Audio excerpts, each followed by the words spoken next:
Salve Maria! Santo Pode, o podcast que fala de Jesus e de Maria.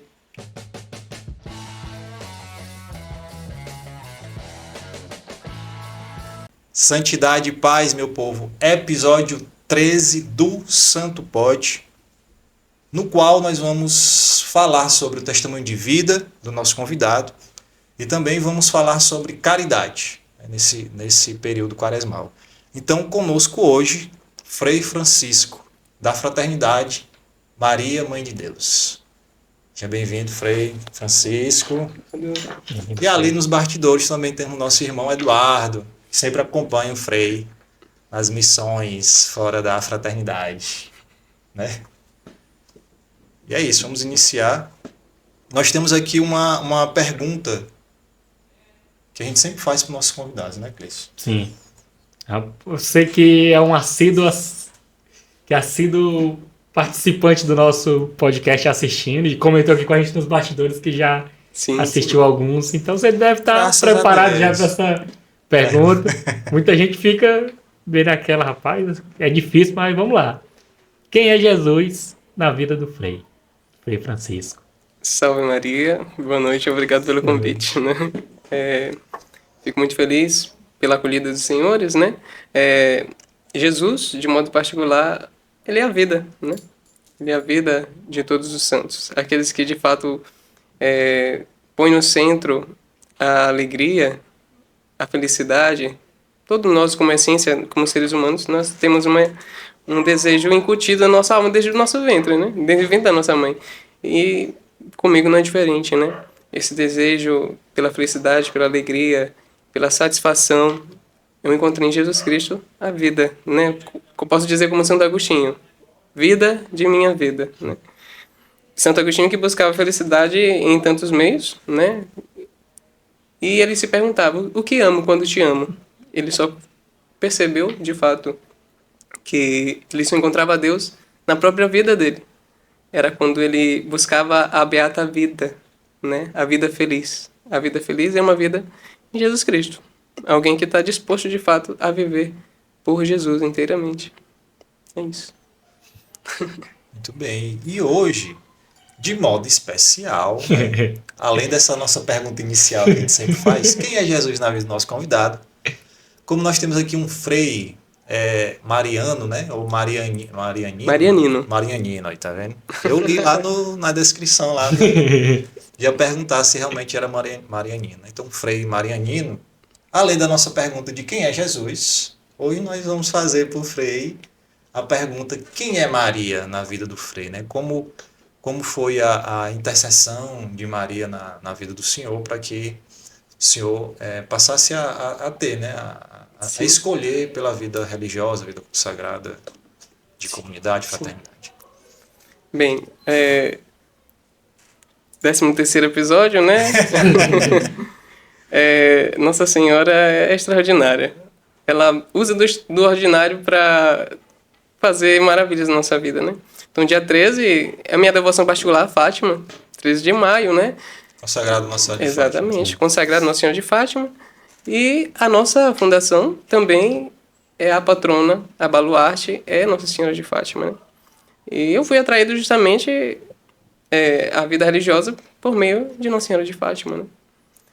A Virgem Maria, que em Fátima, em 1917, ela vem trazer uma mensagem muito presente no dia de hoje, né?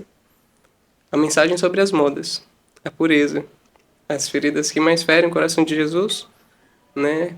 Como a impureza. Então, é um chamado à volta à pureza, né? Onde nós todos estamos perdidos na impureza. A impureza está como que quase onipresente na nossa vida. Pelas músicas, sim, pelas imagens, no celular, em casa, nas lojas, nas vitrines. A impureza está ali, como que onipresente. Nós divinizamos a impureza, praticamente, né? Nós idolatramos, né? Aquilo que, de fato, está nos cercando é a impureza. E Nossa Senhora é muito clara, né? Em Fátima. E algo que sempre inquietou meu coração é meio que um enojamento pelas modas, né? Desde criança eu não entendia por que meus amigos gostavam tanto de certas coisas. E, de fato, eu havia alguma inquietude. Talvez algo particular já do meu chamado, né? Deus já estava ali semeando aquele fruto. De fato, as músicas, música popular brasileira, sempre me foi muito... Meu Deus, qual é o sentido disso, né? Letras tão vazias. Então, a Virgem Maria, quando eu de fato conheci, por meio da fraternidade, a mensagem de Fátima, foi o que me atraiu à vida religiosa também, né? A levar essa mensagem de pureza. É como Santo Afonso Maria de Ligório diz, né, no seu livro Práticas de Amor a Jesus Cristo. Quem ama busca assemelhar-se à pessoa amada. E essa é a proposta da consagração total de Jesus Cristo por meio de Maria, né? É ser a própria Virgem Maria aqui na Terra. Ou seja, a gente vai buscar essa semelhança de forma radical, né? A mãe que conseguiu todos os milagres para a humanidade, né? Nossa corredentora, aquela que deu a sua vida junto à de Jesus, fizeram o mesmo sacrifício na alma, né? A gente conversa muito com nossos filhos prediletos, né? E eu sempre gosto de enfatizar para eles. Nossos filhos prediletos de Maria que a gente chama é os filhos que a gente acolhe na nossa casa, né? Para se tratar, independência química. Sim. E eu sempre gosto de falar nas reflexões, tanto hoje que eu enfatizei isso, que o que de fato nos salvou dentro da crucificação de Cristo não foram somente os pregos, não foram os flagelos, não foi a coroa de espinho, não foi tão somente o sangue derramado, como a gente enfatiza muito. A dor dilacerante que fez com que a humanidade fosse salva foi as dores da alma, que na profecia de Simeão, Nossa Senhora recebe a profecia da espada de dor. Então, o mesmo sacrifício. A gente vê nos quadros da Virgem Maria, né? Imaculado Coração, Sagrado Coração de Maria, a espada transpassada. Por quê? É o sacrifício que salva a humanidade. Essa espada que transpassou a alma de Maria, que transpassou a alma de Cristo. Esse é o sacrifício último que nos salva, né? E é o que cada um de nós carregamos. Nossas dores, nossos flagelos, né? Muito mais do que arranhões, cortes, as feridas da alma são muito mais profundas e mais difíceis de sarar. Justamente, como São Paulo diz, completa a minha carne que faltou a paixão de Cristo. Agora é as dores da alma. É um tratamento mais prolongado, né? Sim. De cura. Totalmente. E a Virgem Maria é essa vida de minha vida também, mas também ela é a minha alegria. É a alegria dos justos, não é? Um dos títulos da Virgem. A Virgem Maria, que agora deve ser para mim um modelo não só de virtude, mas também um modo de vida, né? Se a gente parar para analisar, a vida da Virgem Maria não é uma vida distante da nossa. Jesus, Maria e José viveram a vida ordinária e foram santificados pela vida ordinária. E nós, que vivemos também nesta vida, é o caminho perfeito. São modelos perfeitos de santidade. Sim. São João Paulo II, né? Foi muito claro. Santos de calça jeans. Vamos ser santos. O santos de calça jeans, às vezes a gente leva muito ao pé da letra e a gente... eu não posso deixar de ser jovem, eu tenho que ser santo como jovem mudando, trazendo as coisas do mundo para dentro da igreja. Não é bem isso. O santos de calça jeans é justamente esse cotidiano. É o dia a dia do jovem. É no dia a dia que a gente vai se santificando, né? Às vezes a gente precisa, de fato, interpretar as coisas e não perder a essência daquilo que é ser cristão. Sim. Não perder a essência daquilo que é chamado particular na vida de todo homem, chamado universal, a santidade, né? E aí muitas coisas vão entrando na nossa vida, na nossa história, dentro da igreja, dentro dos grupos. Com o tempo a gente acha que é bom, mas depois a gente vê os grupos se fragmentando, porque que estão tão fracos, né? Falta de uma direção espiritual? Talvez. Mas também uma falta de discernimento, de um desejo verdadeiro pela santidade, porque a gente tirou a Virgem Maria ali do centro da nossa vida, que a Virgem Maria ela é totalmente cristocêntrica, né? Sim. Não existe seta e caminho mais perfeito para chegar à vida que é Jesus Cristo, fora dela. Então eu sei que quando eu me afastar da Virgem Maria, eu também vou me afastar do meu Senhor. Não tem como eu estar próximo de Jesus sem ter uma vida quase que como que uma união, né? Eu tenho que perceber a Virgem Maria em todas as minhas atitudes. Como lá na nossa casa, cotidiano, no dia a dia, a gente está lá. Ah, quem foi que varreu essa casa, que está tão bem limpa? Foi a Virgem Maria. Quem foi que fez esse alimento que está tão gostoso? Foi Maria. A gente não tem mérito, né? Isso que a gente busca todo dia, né? Pela consagração São Luís de Montfort. E aí, essa questão do dia a dia, né? Que o senhor falou dos santos de calça jeans. A gente encontra nossa santidade no dia a dia, né? O propósito da nossa vida santa nesse nosso dia a dia, né? Sim, nós cotidiano. temos um chamado que é para todos, que é para ser santos, né? Que é para estar perto de Deus. E a partir do momento que a gente fica próximo de Deus, no dia a dia, a gente vai encontrando essa santidade, seja pelo exemplo dos santos e muito mais ainda também pelo exemplo de Nossa Senhora, né? Nessa nossa rotina. Sim. Aí, pegando esse gancho de chamado, Frei, a gente queria saber como é que foi o seu processo ali até se encontrar esse chamado dentro da fraternidade. Como é que foi a vida do Frei ali até ele discernir? Rapaz, tem alguma coisa aqui que me fisga, me traz mais para perto de Deus. Sim. Vamos lá. Vou tentar resumir de forma clara, né? Porque às vezes quando a gente resume a gente já acaba perdendo alguns detalhes, mas de modo particular, aquilo que me atraiu ao coração de Deus foi o sofrimento. O sofrimento da minha alma, de modo particular, né? Eu sou um frade que gosta muito de falar de sofrimento interior, né? E que dá significado ao sofrimento. Não é que eu sou sadomasoquista, não é isso? Né? Mas quando a gente consegue dar significado para o nosso sofrimento, para nossas angústias, né? A gente consegue ter uma vida feliz, uma vida alegre, uma vida com significado e uma vida que vai para frente. Quando a gente está com o coração dividido, a gente não entende que caminho seguir e a gente adoece. Por que tantas doenças, né? No dia de hoje, psíquicas, né? E para mim, desde o ventre da minha mãe, desde o meu nascimento, sempre cresceu em mim um sentimento de rejeição muito grande, né? E um sentimento de solidão muito grande. E eu não conseguia entender isso desde a infância. E, de fato, a minha vida me levou a isso, né?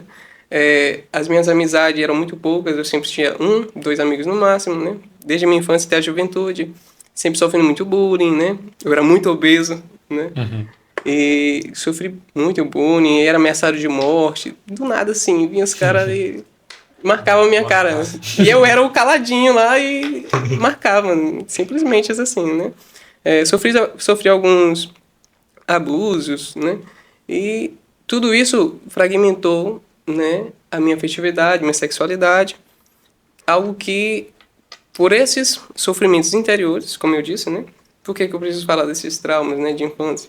Para dar significado para a minha vocação hoje, que é justamente essas dores da minha alma que foram tirando o sentido da minha vida, mas ao mesmo tempo que eu perdi o sentido da minha vida, eu fui reencontrando na minha perca.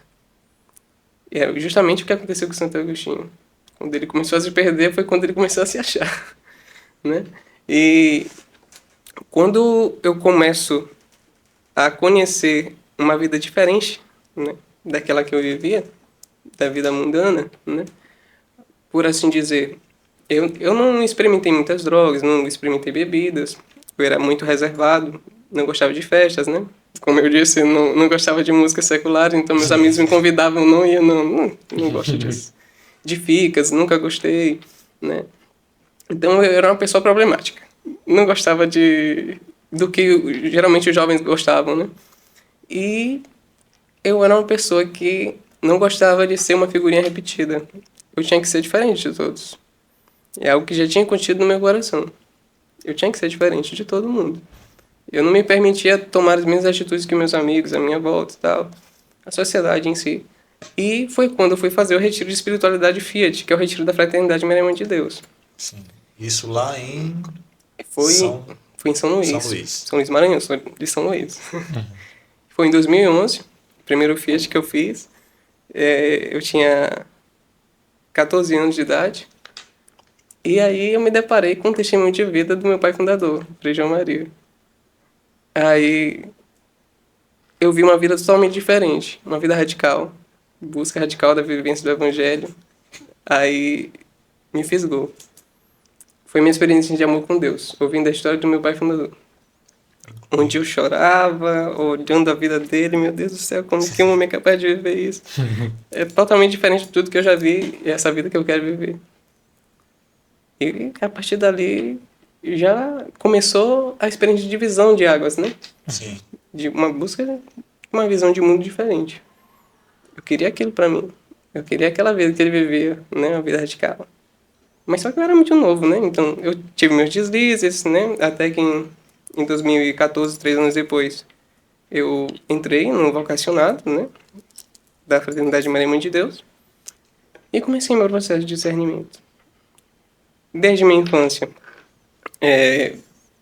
eu tinha um desejo de ser sacerdote, né? Eu tinha admiração pelos sacerdotes, mas durante minha juventude isso foi se perdendo. Agora meu desejo era casar, queria ter 3 filhos, 7, queria fazer um time de futebol, né? E dentro do meu processo vocacional, foi o meu primeiro relacionamento que eu tive, né? Eu tive um namoro. Sim. Só que, quando eu tive esse namoro santo, né? Rezei um mês, com o mês do meu fundador, um mês depois, a gente começou o namoro, né? Como sempre, eu recatado, eu não fazia nada. Tava lá, ela que me puxava, guardava lugar pra mim, eu não sabia como que era que namorava, não sabia como que pagarava, não sabia de nada. Nunca tinha dançado nem com uma mulher, né? Então, só que quando eu tive essa experiência de namoro, eu experimentei de uma experiência muito curiosa. Assim que a gente se beijava, o sentimento que eu tinha é que eu estava traindo alguém. É de traição. Eu me sentia sujo, pecando. Aí gente, eu tenho a bênção do meu pai fundador. E eu tô me sentindo sujo, tô beijando namorada. Fiz todo o processo de rezar, de orar, ainda me sinto, né, mal. Sim. Aí eu tentei chamar ela pra conversar, só que ela ficou ansiosa e fala, tive que falar por telefone, né? Não, eu preciso de um tempo. E eu me arrependo muito de ter feito dessa forma, né? Eu devia ter insistido mais pra falar pessoalmente, porque ela se feriu muito, né? Sim. E eu também não conseguia explicar pra ela. Eu só sabia dizer que eu precisava entender o que eu tava sentindo, que já não era a mesma coisa, né? Quando eu comecei essa experiência de namoro, tudo mudou. E lá também tinha... Ela da fraternidade tem Sim. a parte das mulheres, né? Sim. As irmãs acompanhavam ela e os irmãos me acompanhavam. E dentro dessa experiência de namoro, eu me afastei um pouco da fraternidade, porque eu queria fugir um pouquinho dela, né? Porque eu não queria olhar a ferida que eu tinha feito nela. Então, passei uns 2 meses afastado, depois voltei. Só que, como eu sou teimoso, né? Eu tentei mais uma vez namorar, né? Não me cansei. Então, comecei a rezar com outra jovem.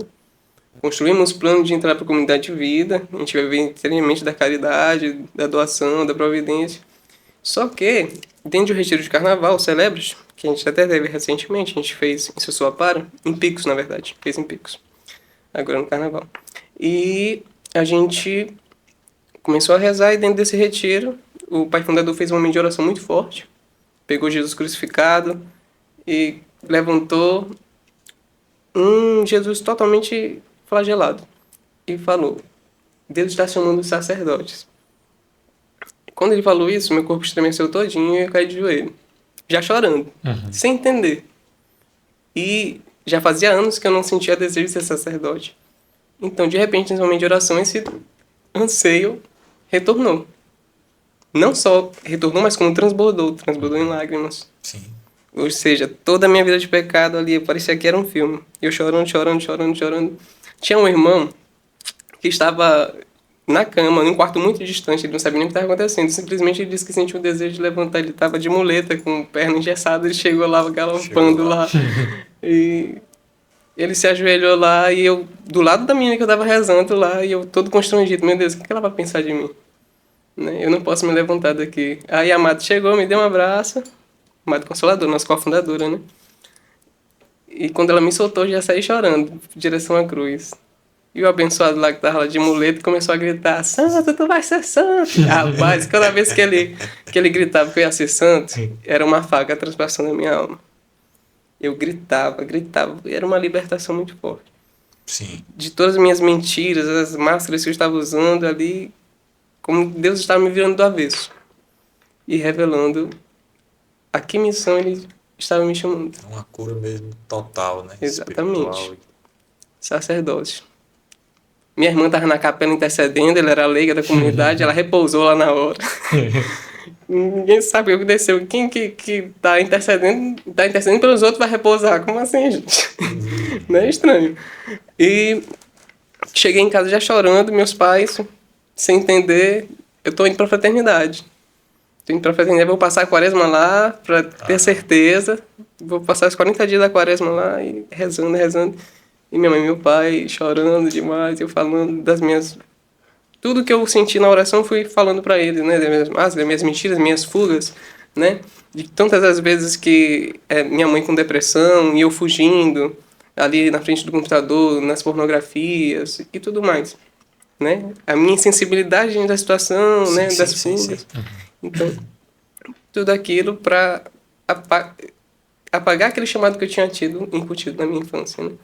Então, foi um grande despertar. A partir daí, pronto, depois da quaresma, vigílias e vigílias, Deus falando, confirmando, reafirmando. Não teve jeito. Até hoje estou aqui. Entrei na casa em 2016, né? Tem 8 anos, né? E aqui estou. Um consagrado, vivendo, agora dando significado para esse sofrimento, né?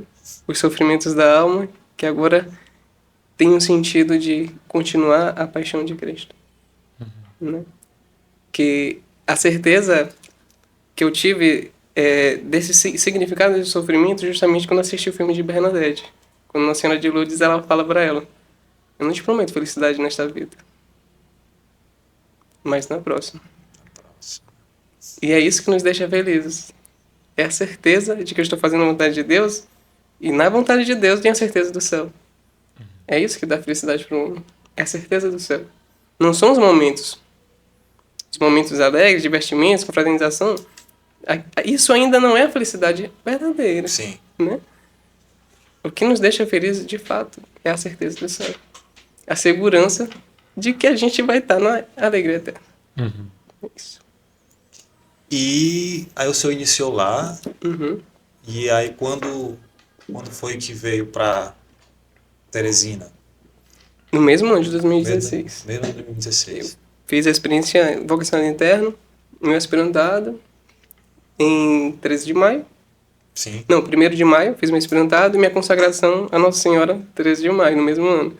E já fui enviado. No período junino, fui enviado para cá, em 2016 ainda. 2016. Fundando a casa de missão. Aqui, né? E aí a gente vai falar agora justamente sobre isso, né? Você pode falar onde é a sede, em outras cidades ou estados que tem a fraternidade. Uhum. E aí que eu vou ler o textinho, vou pescar, que eu li lá da descrição que tem lá no WhatsApp, né? Então, a Fraternidade Maria Mãe de Deus, aí eu lembrei aqui, é o Instituto Marianino, né? Isso. De frades e freiras, cujo carisma é gerados por Maria para ser amor. Exatamente. O lema, por meio de Maria, viver para adorar, adorar para viver. Missão, infundir nos corações o amor a Jesus Cristo por meio do Imaculado Coração de Maria. Então, tendo, que o senhor já conhece, logicamente, né, dessa parte de missão e tudo, como base isso, como é a rotina lá do senhor, dos outros frades? Eu acho que as freiras têm uma casa separada, né? Então, como é a rotina, como é que foi fundada aqui, toda essa história pra gente. conhecer?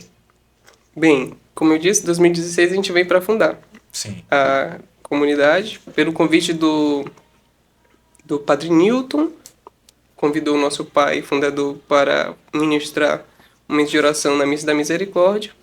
A famosa Missa da 7 anos da Missa da Misericórdia, tinha ali 20 mil pessoas, mais ou menos. Sim. O pai conduziu uma adoração, e no meio da adoração Deus falou, revelou para nosso pai fundador que uma mulher tinha tentado suicídio naquela semana. Só que Deus mostrou a roupa da mulher, o brinco, todos os detalhes da mulher. Porque se o pai lançasse lá, tem uma mulher que tentou cometer suicídio essa semana, um monte de mulher ia vir. Só que ele deu detalhes de como ela estava. E aquela mulher veio com o marido dela em prantos. E essa mesma mulher que Deus revelou o milagre, olha como Deus é, ofereceu uma casa pra gente ficar aqui, em Teresina. Deus agiu na providência perfeitamente. Que é essa ali do Ilhotes que a gente desde o início? Não. Não, já era Na Santa Maria da Codipe, nossa primeira casa. A gente já rodou por bastante casas aqui. A Fraternidade Caminho também sofre um pouquinho com isso, com mudanças. A gente sabe, vida fraterna é assim mesmo, vida de comunidade. A gente tem mudado bastante. Começou no Santa Maria da Codipe, né? Passamos um ano lá, vimos para o centro. As irmãs, casa no Primavera. Sim. Depois, todos ficamos no centro, centralizados. E agora, atualmente, as irmãs estão morando na Santa Maria da Codipe, voltaram para lá. Tem uma comunidade leiga lá, um pouco para auxiliar nos trabalhos delas. E nós estamos no bairro Ilhotas, também ainda próximo do centro, né? Então a gente tem uma atividade ali no centro, de fato, que proporcione a nossa identidade, que é ser amor. Sim. Ser amor, a caridade, né? Ser gerados por Maria para ser amor. A gente leva ao fundo desta consagração criada pelo método de São Luís de Montfort, né? Nós religiosos, nós levamos as correntes em todas as partes do nosso corpo. A gente leva aqui na nossa pertença a corrente, junto com nossos 4 votos, né? Que é castidade, pobreza, obediência e amor. É o nosso 4º voto. Sim. A gente leva o símbolo, é uma corrente, Sim. nas pernas e nos pulsos, e a nossa aliança também é uma corrente, né? Para indicar que nós somos, de fato, totalmente da Virgem Maria. E é por meio desse seio materno, ela que gerou o amor, agora é a única capaz de nos fazer ser amor como seu filho, imagem perfeita do Cristo. Como Jesus disse a Nicodemos, é necessário nascer de novo. Só assim é possível alcançar a salvação. É interessante ser gerados por Maria para ser amor. Ser gerados para ser. Ainda não somos amor.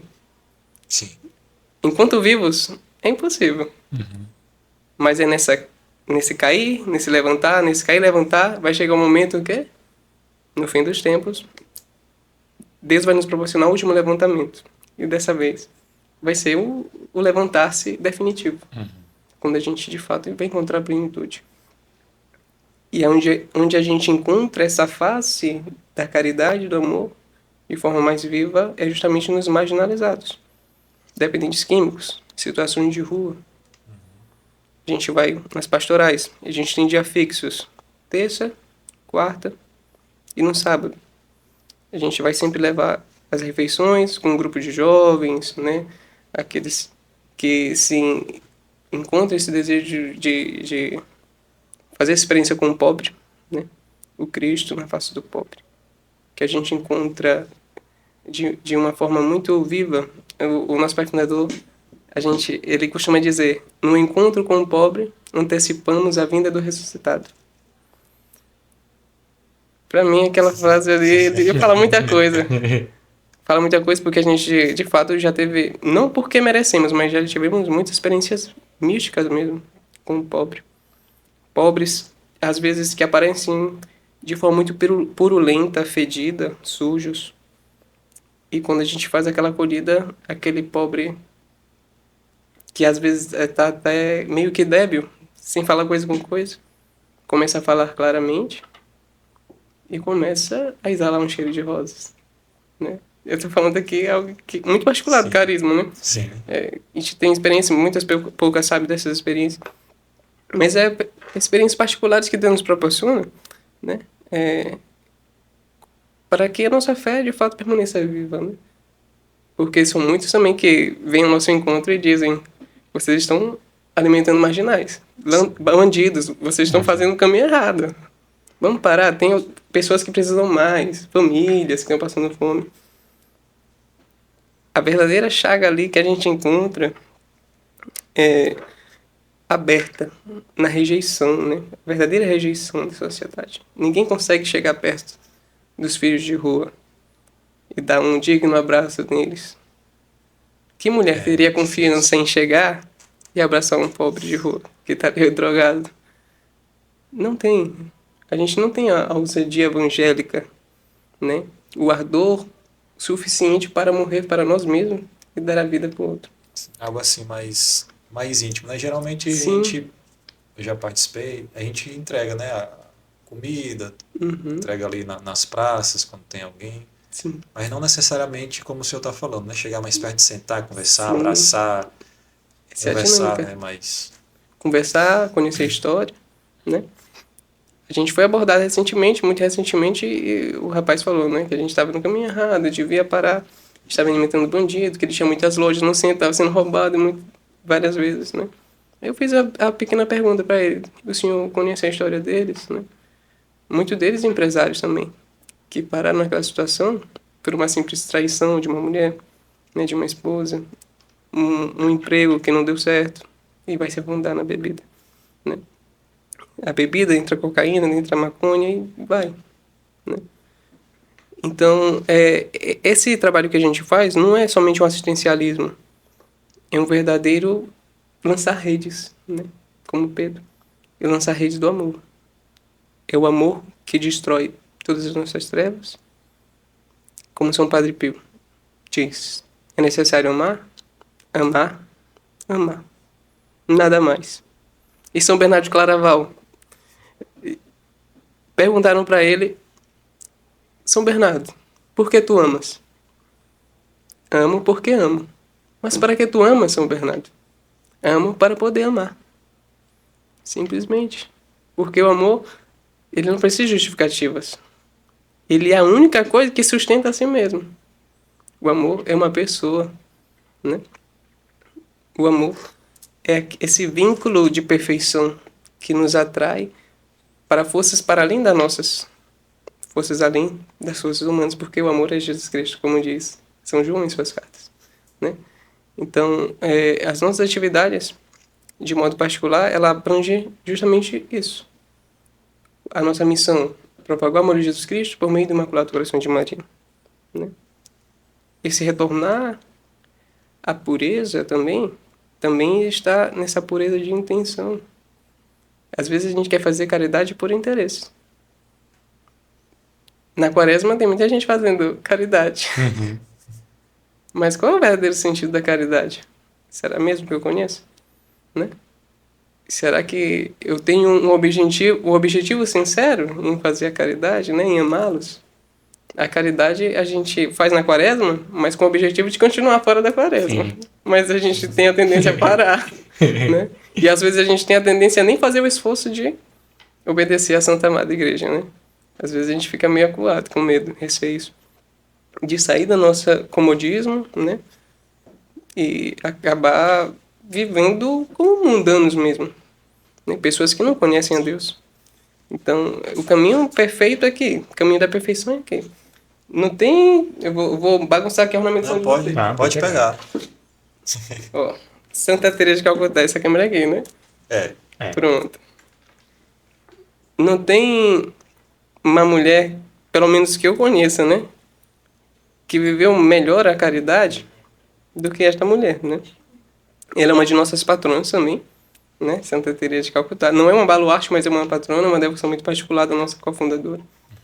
E muita gente conhece as noites escuras que Santa Teresa de Calcutá viveu, né? Muitos e muitos anos sem sentir a presença de Deus. Santa Teresa, ela saía para fazer a caridade, tocar nos pobres, levar para morrer para suas casas, moribundos. E ela sorria para eles. Estava ali, todo mundo via ela feliz. Só que quando ela estava no cantinho dela, ela vomitava de nojo. Porque ela já não sentia mais aquele amor que ela sentia nas premissas do seu chamado. E ela levou o seu chamado mesmo independente desse sentimento de repúdio que ela passou a sentir. Deus levou ela para o deserto. Para quê? Para sofrer ainda mais. Porque quanto mais sofrimento, mais íntimos da cruz. Mais crucificada. E o sentido da vida religiosa é esse. É uma crucificada.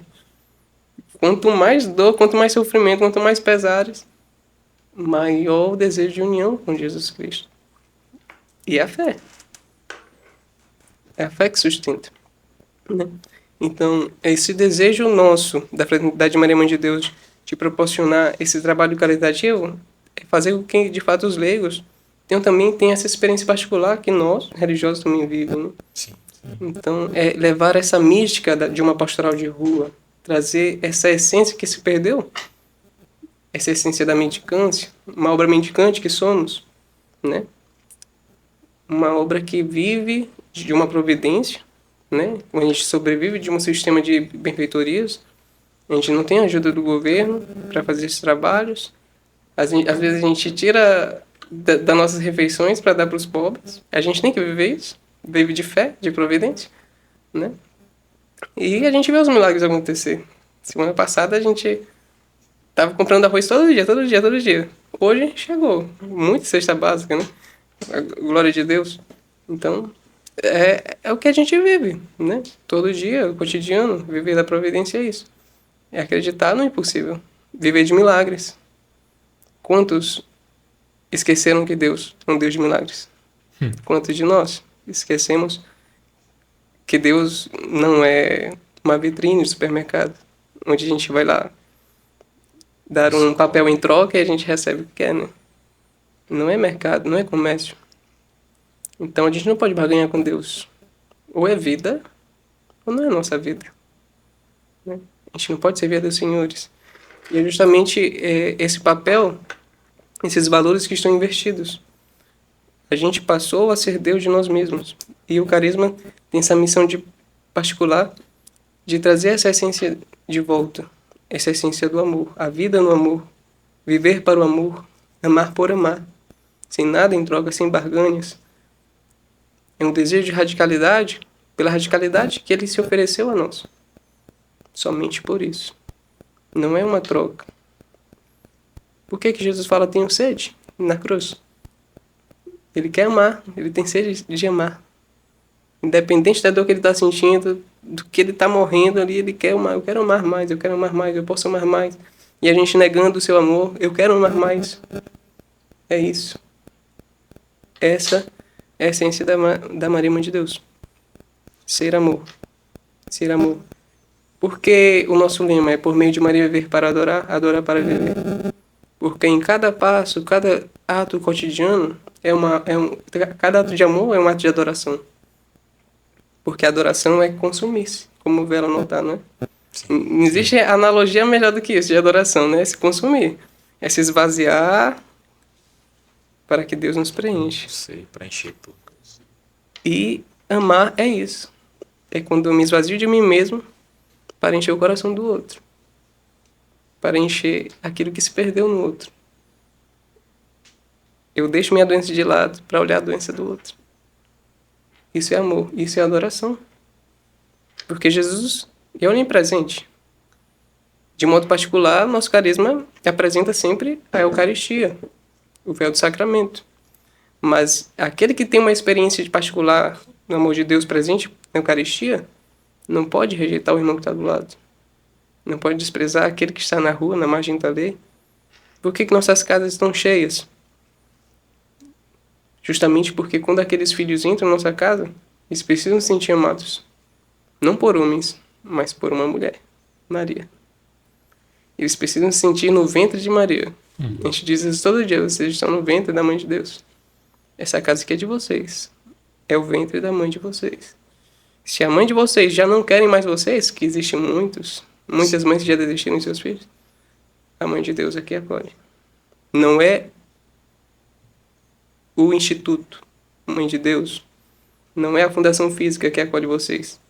É a mãe de vocês. Existe uma mulher. Ela é verdadeira, viva e ama cada um de vocês. Né? É isso que nós queremos proporcionar para eles. E, de fato, que vejam em nós essa imagem da Mãe de Deus que quer, de forma urgente, amar. Amar e, a partir deste amor, a conversão. Conversão no próprio amor. Por que o coração da Virgem Maria de Jesus Cristo, nas imagens, é posto para fora? É justamente para mostrar essa urgência. É um amor que sai de si. Né? Os espinhos, o sofrimento da vida, do cotidiano, todos nós passamos, é o que sustenta as chamas divinas, sagradas, né? Então existe todo um sentido, um significado nos espinhos, nos flagelos, no coração sagrado, as chamas, né? A urgência de amar. Será que colocamos essa urgência como prioridade na nossa vida, no dia a dia? Né? É justamente isso. E como o senhor falou no início, né? Tudo é amor, tudo é caridade. Então, desde o momento que iniciou esse episódio, nós estamos falando de caridade, né? O senhor falou assim mais especificamente de ações que a fraternidade faz, mas antes do Cleiton continuar nessa questão de caridade, na vinda para cá, o senhor falou sobre... eu perguntei, Frei, o senhor tem quantos santos de devoção, né? Vários. Sim. O senhor falou sobre Santa Madre Teresa. Eu queria que o senhor falasse, se não de todos, né, o senhor falasse de alguns santos e como eles ajudaram também nesse seu entendimento, né? O senhor bem falou sobre Madre Teresa, né, como o exemplo dela, um exemplo de caridade, só não maior do que de Nossa Senhora, né? Se a gente for fazer assim uma comparação.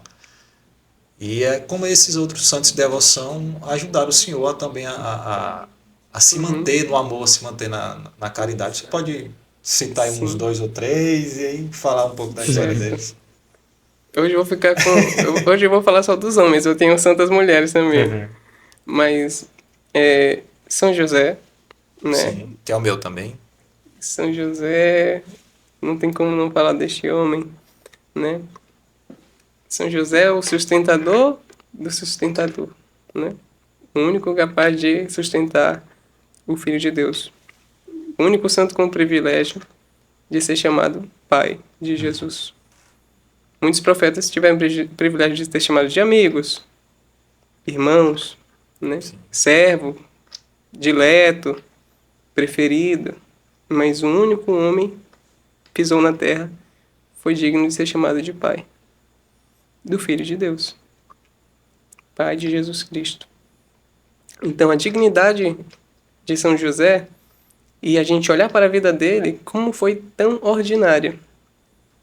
E diante de tantos santos místicos, a gente se sente pequeno às vezes, né? Como que a gente pode alcançar tal santidade? Levitar? Estigmas? E a gente olha para o maior modelo de santidade depois de Jesus Cristo e Maria, São José. Não existe outro homem depois de Jesus e Maria. É ele. Porque quanto maior a missão, maior a dignidade. Então, mais o Espírito vai agindo, proporcionando as virtudes necessárias para que aquele chamado seja cumprido. O chamado de São José, depois de Jesus e Maria, é o mais importante para a humanidade. Sem José, a gente não teria salvação também. Exatamente. Quem que ia salvar Nossa Senhora do Apedrejamento? Sim. Quem que ia salvar Nossa Senhora de Herodes? Não existiria Jesus no seu crescimento, né? Poderia haver o nascimento, mas é o único homem capaz de defendê-lo. Foi ele. Então, esse ponto X na vida de São José, a prontidão dele de sair do seu comodismo também, né, do seu conforto, para salvar, para guardar, para velar o Filho de Deus, né? Sair de seus sonhos, para preservar a vida que é mais importante que a dele. É a vida de Jesus Cristo. Então traz para nós também um desejo também, de ser guardas, vigilantes, de modo particular os homens, mas também as mulheres. Sim. De saber o que é prioridade. A obediência cega de São José, como eu sempre gosto de falar, a obediência de José é mais ousada que a de Maria. A Virgem Maria pergunta, como se dará isso? Com a presença física ali do anjo. Uhum. São José teve um sonho. Falou, foi nada, tô indo embora. O homem foi. Obediência cega. Uma obediência quase que doentia. Como entender isso? É um amor. É um amor. Um homem que está apaixonado. Ele um amor tremendo, né? É um amor que não dá para medir. A prontidão deste homem. Tantos obstáculos que a gente bota na nossa vida. E é isso que São José está me ensinando. Para de buscar justificativas. Obediência. Serviço. É um varrer uma casa. É um lavar uma louça. É se colocar à disposição. São José, ele foi este homem. De, na sua vida ordinária, santificar. E educador do Filho de Deus. Onde São José ali, no seu trabalho, no seu ofício de carpinteiro, também ensinou Jesus o seu ofício. E aonde ali José levava o menino Jesus nos braços, ele era como que um expositor. Ele é aquele que carrega Jesus vivo. No Antigo Testamento a gente tem José do Egito, né? José do Egito, que ele tem o poder e o domínio sobre todo o reino do faraó. Ele é o vice-rei, com a mesma autoridade do rei. Sim. E a gente sabe que a figura bíblica de São José do Egito está ali ligada com São José, pai de Jesus. Então, olha isso. A autoridade de São José também no paraíso se dá como a mesma autoridade do Filho de Deus. Porque ele é o vice-rei agora. Ele que distribui o pão do céu. O faraó disse, ide a José, fazei o que ele vos disser. Da mesma forma, esse chamado indecoa. Se vocês estão com fome do pão do céu, ide a José, fazei o que ele vos disser. E São José ele não diz com palavras, ele diz com vida. E é isso que precisamos de homens que falem menos e façam mais. Né? Existe muito homem tagarela aí, né? Uhum. Mas homens que de fato façam a diferença são poucos. E nós precisamos ser esses Joséis, né?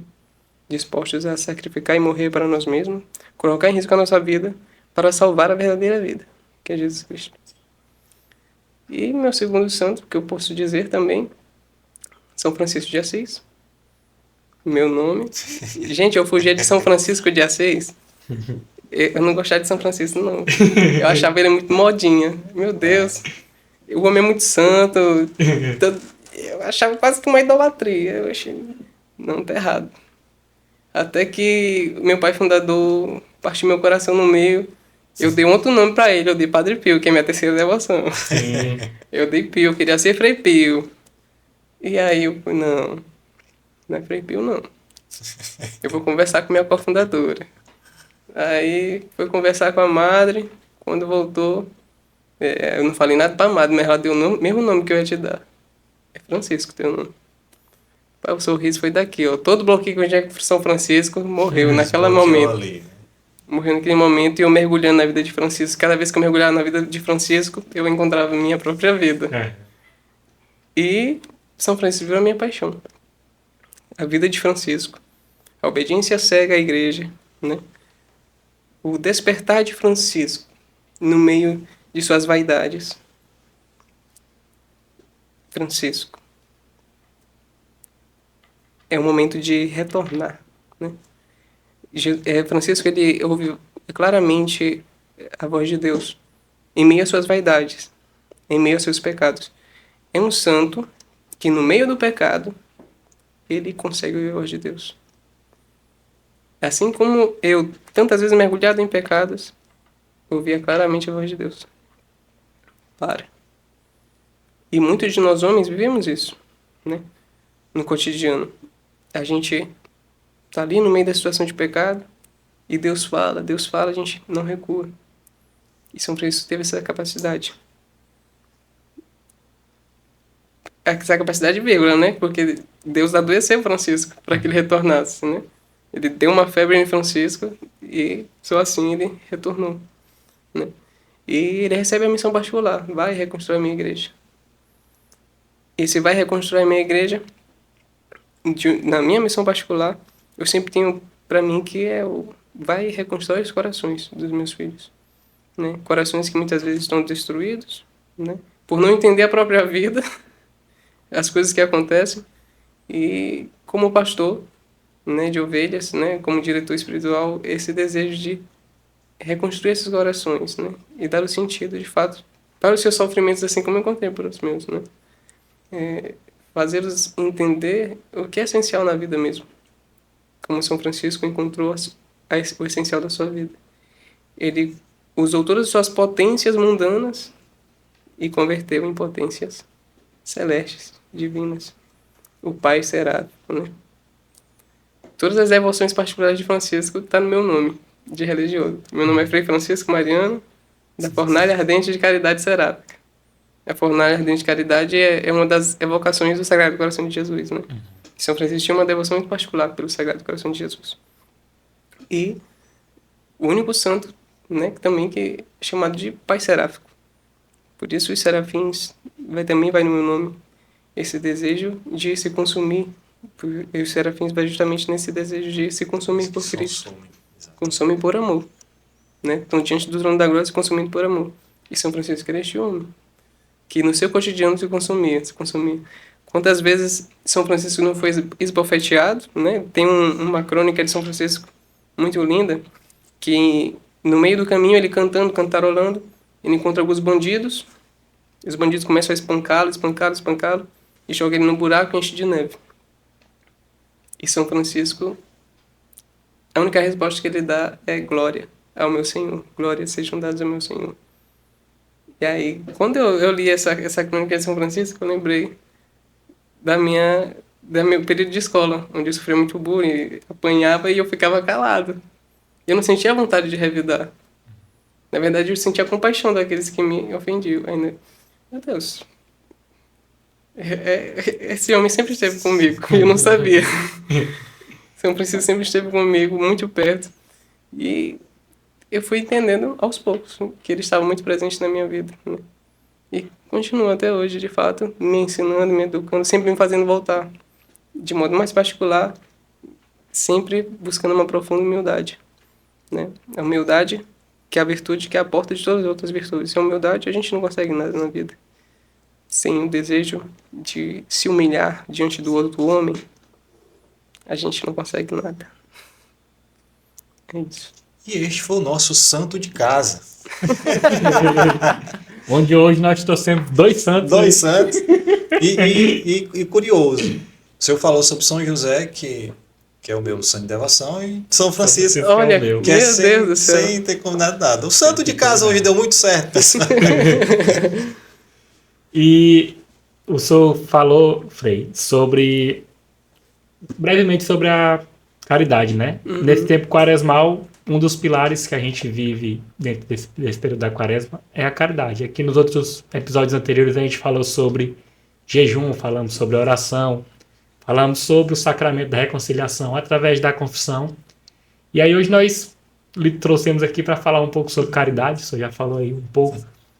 Muitas vezes até na própria palavra de Deus confunde-se a palavra amor com caridade. Sim. Talvez não, o próprio Deus quis mostrar que o amor sempre esteve ali em paralelo com a caridade.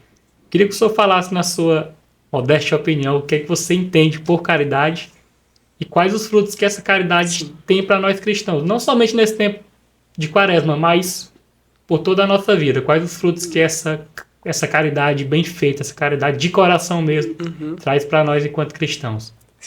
E não é coincidência que a caridade é uma das 3 virtudes teologais. Porque sem Deus, sem o auxílio de Deus, é impossível que o homem seja caridoso. Sim. Então, todo ato de caridade vem de Deus. O homem, ele é incapaz por si mesmo de fazer qualquer ato de caridade. É muito aquilo que Santo Agostinho também falava da via da iluminativa, né? Sim. É pelo Espírito que as coisas vão se revelando e vão se conhecendo no homem, né? Então, a caridade é esse pulsar de Deus. A caridade é para o homem como que um pulsar para a vida em Cristo, né? Se algo nos move, é o amor. E se o amor nos move, é por amor que ele nos move. Sim. É por Deus. É sempre esse circular, né? A caridade quaresmal é justamente um sair de nós mesmos para o outro. Não é simplesmente a caridade barganhada, mundana. Não é a caridade mundana. A caridade mundana é justamente esse interesse camuflado de algo em troca. Eu lembro uma vez que a gente foi pedir auxílio na prefeitura e um dos rapazes, que a gente não pode citar o nome, né? O nome que foi Fuxico. A gente pediu um auxílio para ajudar nas nossas pastorais de rua e tal, né? Mensal, o que fosse, porque era o tempo de pandemia, né? Então, era mais de 100 filhos nossas portas todos os dias. É impossível, né? E ele disse que a prefeitura ela tinha o dever de fazer isso, de auxiliar a gente, né?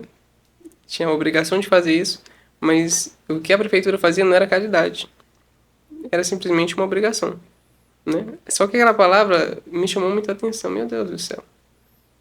Como que um ato que vai salvar vidas não pode ser considerado um ato de caridade, né? Aquilo ficou incutido da minha cabeça e fiquei matutando, até encontrar uma resposta. Porque justamente essa visão assistencial ela é muito impregnada na sociedade. E nós cristãos não podemos carregar isso para o nosso coração de forma alguma. A gente precisa rejeitar qualquer tipo de assistencialismo. Não há ato de salvação com o outro que não seja um ato movido pela própria caridade, que é a virtude teologal, que é dom de Deus. Dom de Deus. Não é um dom particular nosso, né? A vida é um dom do homem, né? Dado por Deus, que também não nos pertence, pertence a Deus. Por isso voltamos para Ele. E a caridade é este movimento. Essa caridade evangélica, que a gente olha em Coríntios, né? 1 Coríntios 13, como é paciente, né? Sim. E tudo mais. Ali, quando a gente perceber, parece que Paulo está falando de uma pessoa. É como se ele falasse, Jesus é paciente, sim. né? Jesus é prestativo. Então, o chamado para a caridade é um chamado a um tipo de vida, a um modo de viver, a um modo de sentir, um modo de olhar, um modo de se estar à disposição, um modo de sacrificar-se, um modo de sentir as coisas. Esse é a caridade evangélica, que está na Bíblia, né? Que nós nos revestimos, não como nossos irmãos protestantes, né? Que andam com a palavra de Deus carregada nos braços. Não é isso. Mas nós andamos com a Bíblia em nossos atos, em nossas atitudes. Essa é a nossa caridade, que tanto precisamos reconstruir. E aqui nós tem várias passagens na Bíblia, né, que falam sobre caridade. Tem essa que eu peguei aqui para falar, já nesse nosso finalzinho. Aí o senhor já pode deixar antes da nossa dinâmica da escolha santa, só pode deixar uma mensagem final aí pode falar da fraternidade, algum número de contato a gente pode botar, como é que a gente pode chegar lá para ajudar, esse tipo de coisa. 1 João, capítulo 3, versículos 16 e 17, diz assim: mesmo que cuidemos dos necessitados, se não tivermos compaixão por eles, não temos caridade. E aí o apóstolo Paulo fala que a caridade vem do coração. E aí, diante dessa passagem, dessa mensagem, a mensagem que o senhor deixa para que nós sejamos mais caridosos, não só na quaresma, mas na nossa vida inteira, né? O que a gente tem que fazer, aceitar Jesus, mas uma mensagem assim mais direta que o senhor pode deixar para essa galera. Sim. Uma frase, eu acho que se resume tudo isso. Ame para viver e viva para amar. Quando a gente entender que o amor é o combustível da nossa vida, tudo vai fazer mais sentido. Não adianta, de fato, cuidar por cuidar. A gente ama por amar. Mas o amor é justamente esse sentido da nossa vida. O amor a Jesus Cristo. Jesus Cristo é a vida. E tudo está interligado. E nessa resolução que temos, nesse cálculo do amor, por assim dizer, a gente tem um jeito de ser cristão. E agora hoje, durante essa quaresma, a partir de uma experiência divisora de águas, de fato, que a gente deve buscar diariamente, a conversão é diária, né? Sim. Então, esse ato de amor deve ser diário. Essa morte é diária. E esta vida é diária.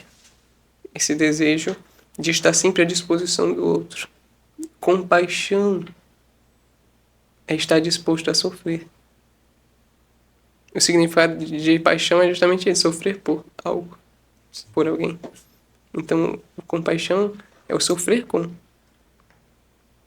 aquele que sofre, com aquele que necessita, né? Então, sem isso, não tem sentido. Não tem sentido. A nossa vida não tem sentido, a nossa caridade não tem sentido. Se a gente quer dar significado para as coisas, vamos trazer para o nosso coração, né?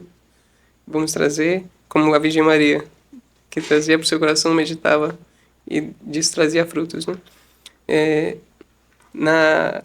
Partindo a questão da nossa fraternidade, né? Temos, como eu disse ainda há pouco, os nossos dias pastorais.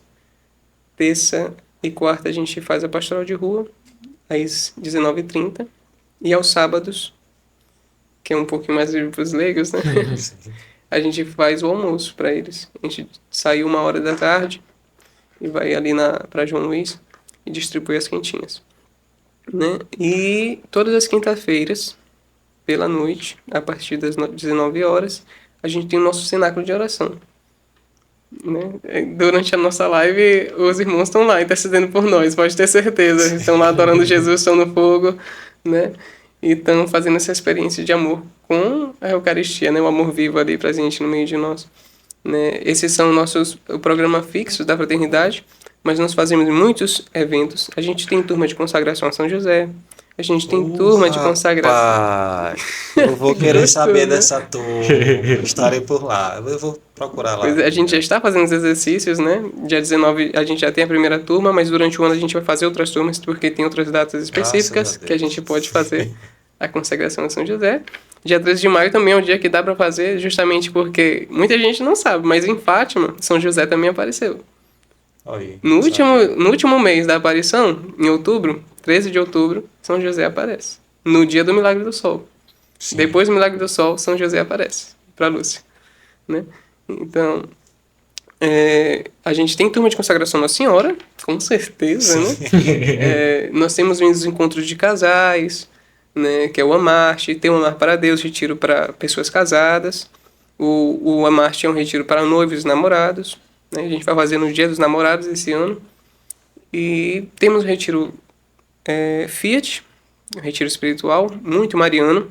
Para quem quer ter uma experiência com a Virgem Maria, é esse o retiro, né? E com o amor de Deus. Onde Maria está, Jesus, né? Sim. E todos esses eventos que têm datas mais específicas, vocês podem estar acompanhando no nosso Instagram, né? Frate Maria Mãe de Deus, _ THE, né? E nosso número de contrato é 3085-1563, né? E nossa casa no Ilhotas fica na Rua Solange, Era Leão, 3322, que fica bem próximo ali ao Ripoti Hotel, né? Na Marechal, por aquela proximidade. Então é isso, meu povo. Aí na descrição aí a gente vai colocar os contatos tudo aí direitinho, os arroba do Instagram. Vai divulgar lá também lá no nosso Instagram.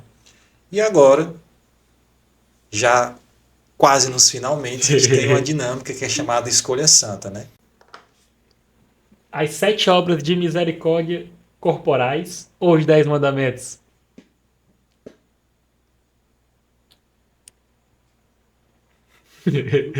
Vocês pegam pesado, né?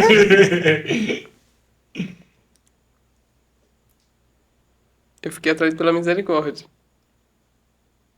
7 obras. 7 obras. 7 obras. Temos mais 2. Tem mais 2. Um eu botei aqui aleatória, né? Uhum. A primeira. Mas agora, viver o amor fraternal de São Francisco de Assis. Rapaz, a gente bolou, nem sabia, não tinha nem perguntado, né? Mas vamos lá. Ou ser o servo dos pobres. Dos pobres dos mais pobres. Como Santa Teresa de Calcutá. Rapaz, as perguntas foram bem... Rapaz, essas perguntas estão constrangendo aqui, pô, porque não tá dando certo, não. Viver o amor fraternal de São Francisco de Assis ou ser o servo dos pobres e dos mais pobres, como Santa Teresa de Calcutá. Dessa vez eu vou com Santa Teresa. E por último, para finalizar, essa também é difícil. Viver a radicalidade do Evangelho como Santa Dulce dos pobres ou carregar na pele as chagas, estigmas de Nosso Senhor Jesus Cristo como São Padre Pio. Olha, rapaz. Tu pesquisou não os 7 devoções? Não, com certeza. O Padre Pio teve uma vida muito linda, mas estigma não é pra mim, não. Meus irmãos fraternos me conhecem bem, eu sou ruim pra dor, viu? Qualquer reuniãozinha é um grito. Então eu vou com a irmã Dulce. Pronto. E aí, eu vou pedir pro Eduardo aparecer aqui um pouquinho, que eu acho que bem aqui na Bíblia de Jerusalém, tem uns santinhos aqui que a gente vai dar de presente para vocês. Eu trouxe 2 hoje, então vai ficar um para cada. Acho que tá bem aqui, Eduardo. Cuidado com o quadro. Bem aqui na frente, bem aqui depois da capa. Bem aqui na capa, pronto. Pode você ficar sentado aqui, você pode sentar, a gente já está finalizando. E aí, nós temos aqui, ó, o Cântico das Criaturas de São Francisco de Assis, que foi Francisco. Nada mais providente. E aqui nós temos a oração de Santa Catarina de Sena, para ajudar aí nos seus momentos de oração. Deixa. Perfeito.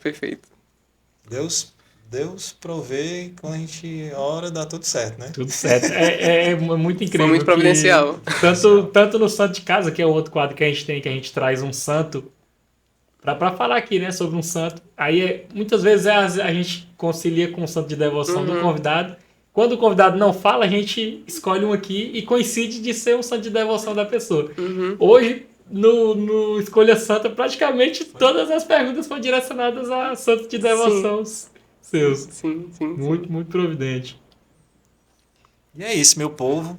Esse foi o nosso 13º, nosso episódio 13, com o Frei Francisco e o Eduardo da Fraternidade Maria Mãe de Deus. Então, nos acompanhe aqui no YouTube, se inscreva, ative o sininho aí, nos acompanhe para mais episódios no YouTube, toda quinta-feira, 7h30 da noite. Valeu, um abraço e até a próxima.